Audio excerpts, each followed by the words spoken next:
Sam Beard is the spokesperson for that fund, and he joins me now.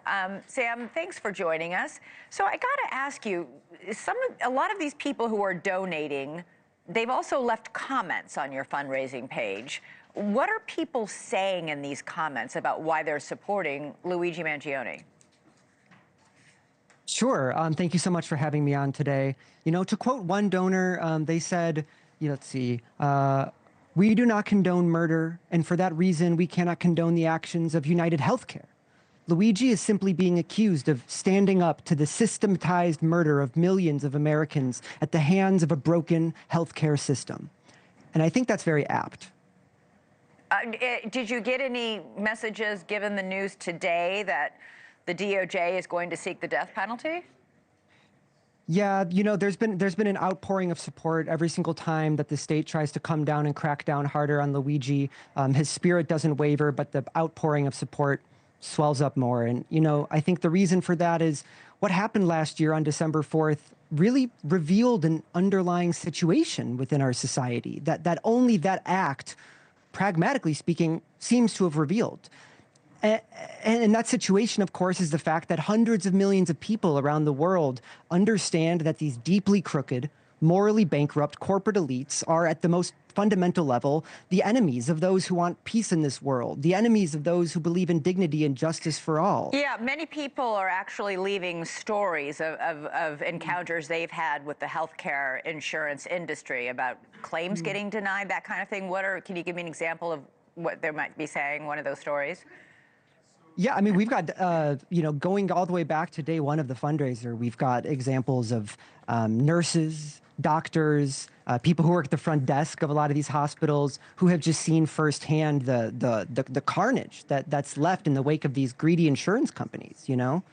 The government wants us to be scared. The healthcare profiteers want us to be scared. But really, what can be scarier than the way things are now? Well, what might be scarier is a guy like Luigi Mangione with a gun in his hand waiting for you outside your hotel room. I mean, surely gunning people down in the street isn't the answer.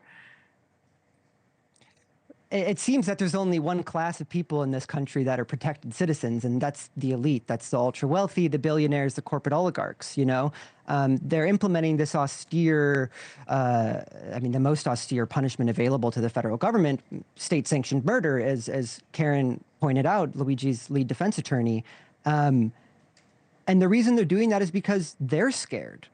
Because everyone in this country sees themselves in Luigi Mangione. Well, I think the DOJ would argue the reason they're doing that is because if they are managed to convince a jury that Luigi, I mean, there's a lot of evidence showing that he did what he is accused of doing. There's video, surveillance video.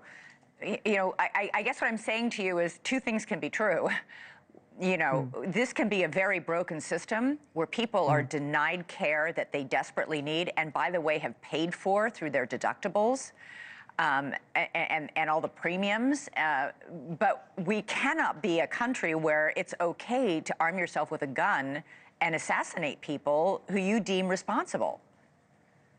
You know, speaking of the jury, I've found it really interesting how many Americans started Googling what's called jury nullification after Luigi's arrest. The Google stats seem to back that up.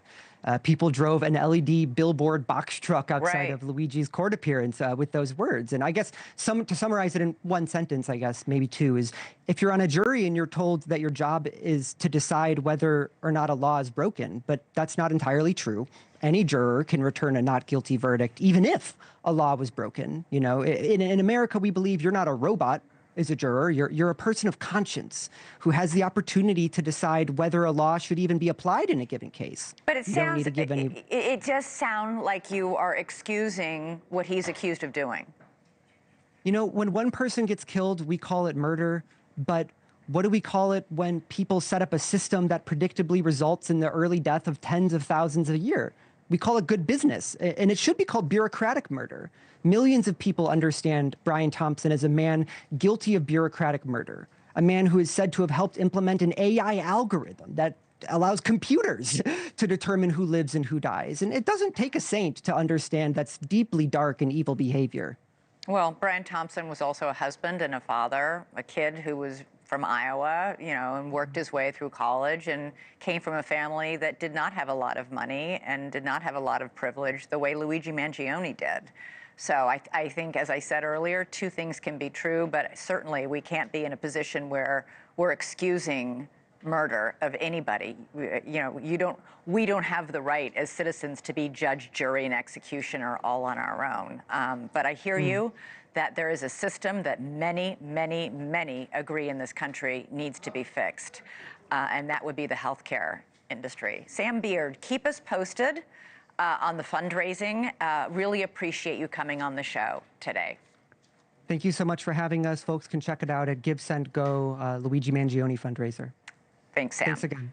Thanks so much for watching. Go to joinnn.com to find NewsNation on your television provider. And don't forget to click the red subscribe button below to get more of NewsNation's fact-driven, unbiased coverage.